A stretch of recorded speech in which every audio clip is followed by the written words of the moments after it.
What was your feeling for today's event? I think today's event was exceptional on many grounds because the entire purpose of the Gayatri Parivar that Gurudev had created was to center around two things. One is the self-refinement, embellishing myself as an individual, making myself a good human being, and social upliftment, making society a better place to live. And Yajna centers around both of these elements. The end message of the Yajna is to spread that kind of feeling that we need to share with others, and also it serves as an instrument for our own purification and the betterment of the society.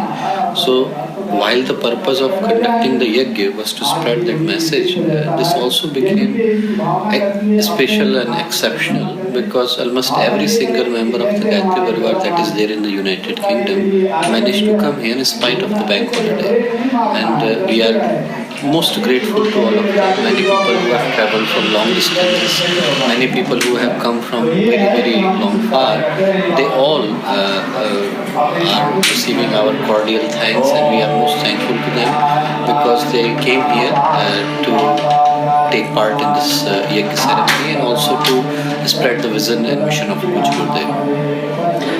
What is your expectations from the youth of the United Kingdom? The expectation are same like it would be from any other part of the world. I think the youth is the key for spreading the righteous message to everyone.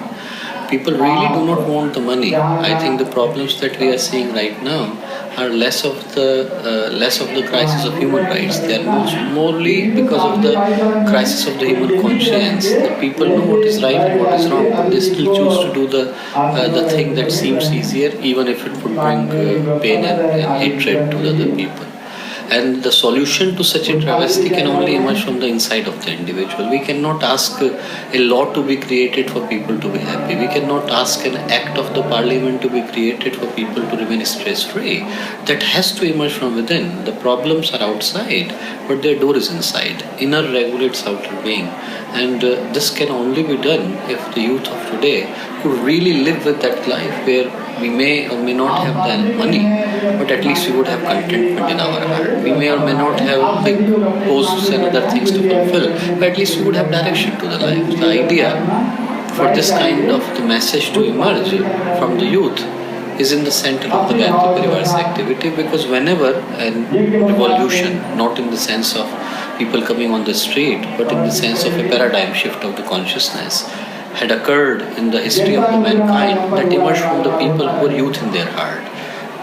We look at the history, Vivekananda to Aurobindo, Gurudev to Ramana Maharshi, or any person as Che Guevara to Gandhi, you would find these people who had the youth in their heart, and they managed to do remarkable things for the humanity, for the mankind, and to bring in wholesome change in the world. So it is the entire accountability, responsibility, and such kind of possibility lives with the youth, and we sincerely hope that they would be able to do it. And especially for the Gayatri Parivar youth, there is a greater amount of aspirations and hope, because all other directions, all other people are doing great job, but there seems to be no consolidated direction to make a meaningful change in the lives of the people, and nothing could be there unless people change from within. So only if there is an inner transformation, only if there is a change in the mindset of the people, change in the thoughts and emotions of the people, then only there could be a permanent, sustainable, meaningful change in the lives of the people. And that is the goal, direction, and hope from the Gayatri Parivar youth.